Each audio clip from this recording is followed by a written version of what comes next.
Alright, welcome everyone. Today I just want to outline a couple concepts. I'm making myself really small in the corner here just so we can view both of these figures at the same time. And I really want to just give a brief overview of like how to juxtapose the neoclassical perspective when it comes to macroeconomics and the Keynesian perspective. There's a lot that goes into both sides of the debate here, but we're going to provide like sort of a really brief Venn diagram that will just help you conceptually think about how different thinkers approach different policy perspectives when it comes to macro. What I'll do today is I'll provide a really rough rule of thumb for a good way to think about it from your perspective, and then provide you with a little bit of nuance as well. So we'll use these models in a second, but before we get into that, I would like to just briefly go through this perspective when it comes to the business cycle. And so when we think about how to apply these philosophies, we think about our business cycle when we go through these expansionary periods where we have positive levels of economic growth, and then eventually all countries end up hitting some contractionary period in which the economy tends to experience maybe some negative growth and tends to hit some of that decline. This could be due to external factors, could be things like war, we could have sort of policy failures like the Great Depression, Great Recession, or we could have things like global pandemics. Either way, all economies tend to follow this cycle, and if you want like a really rough rule of thumb of like what's a good time to apply these approaches, remember the neoclassical approach. This tends to set us up with what we would refer to as like supply side policies. And so we'll look at that in the model, but what that means is in the neoclassical perspective, you really want to think about factors that go into impacting production, and specifically you're thinking about more so long-run production. In the Keynesian perspective, these come more so in the demand side factors. And so this is some of that terminology that you might hear in the news. You might hear people refer to themselves or refer to others as like supply side or demand side economists. And we'll think about what those perspectives sort of entail and when they might be useful. Here gives you a really good rough visual. When the economy is doing really well, so like when we think about what's happening at the peak of this business cycle, the economy is probably operating somewhere close to full employment. It's generally a good rule of thumb to maybe start shifting your ideas or your policy towards long-run outcomes. These look like different policy perspectives when it comes to capital deepening, thinking about ways to increase productivity. On the Keynesian side, here we're thinking about a severe recession or the economy's in a pretty severe contraction, and so it's really good to start thinking from the Keynesian perspective when we have high unemployment.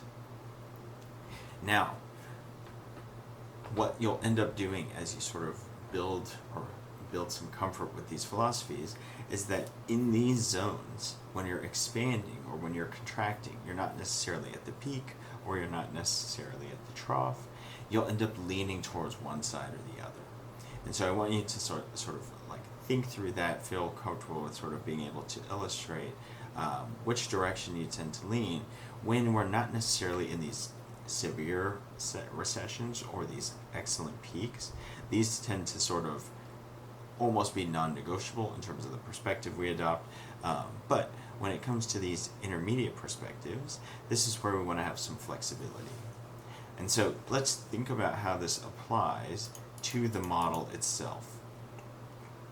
As we go up, our neoclassical perspective, we're thinking about ways to shift our aggregate supply. And so thinking about what's happening here, something that could cause this is an increase in productivity. And so this looks like that capital deepening. Like we're trying to invest in human capital. We're trying to purchase new machinery or invent new machinery that's actually going to end up increasing our productivity over time. And as a result, these long run outcomes end up decreasing the price level. They increase our output. And the effect on unemployment actually becomes pretty ambiguous.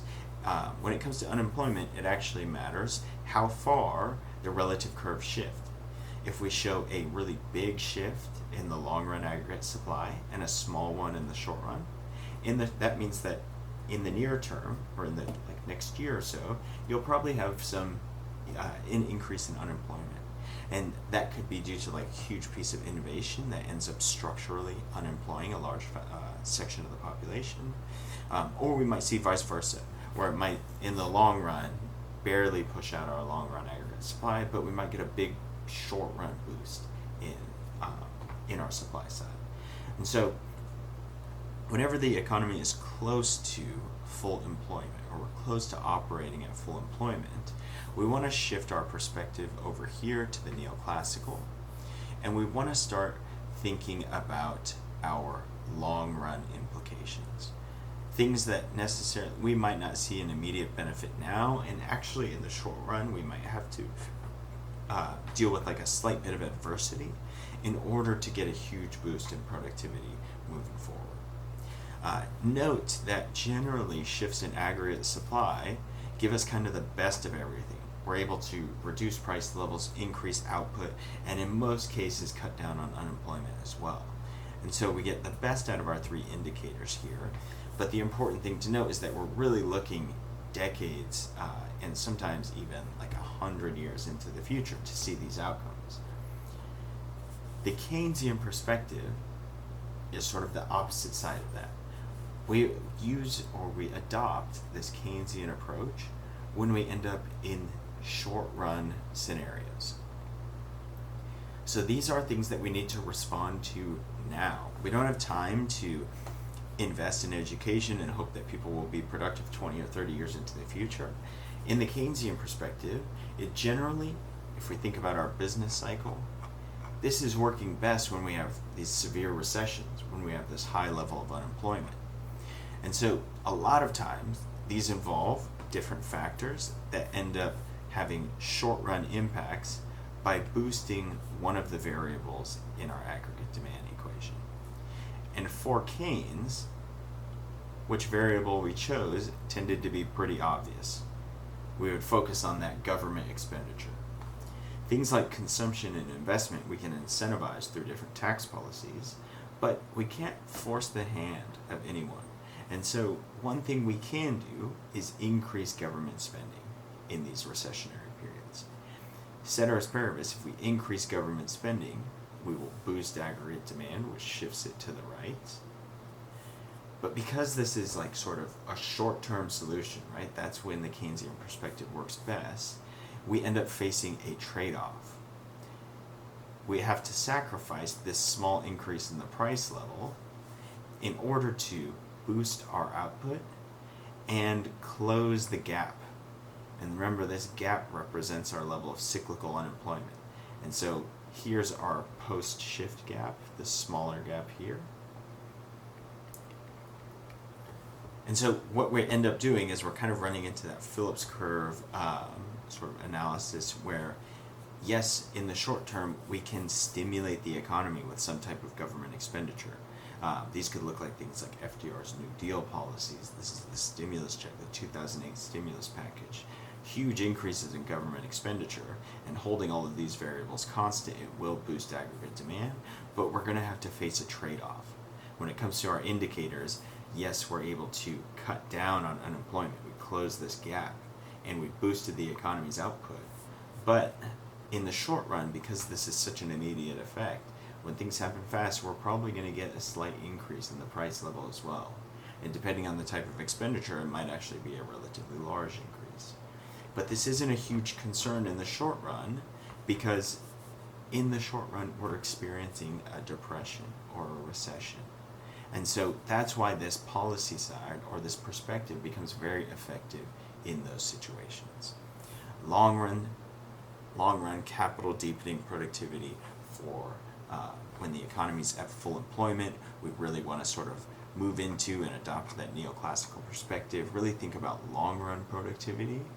But when we're in this contractionary phase and when we're in this recessionary period or this trough, we really want to sort of adopt that Keynesian approach, think about the variables that we can actually control, like this government spending, and try and stimulate the economy to avoid that effect. That's a general overview of both perspectives. Hopefully that helps. And if you have any questions, just reach out via email or stop by during office hours. Thanks.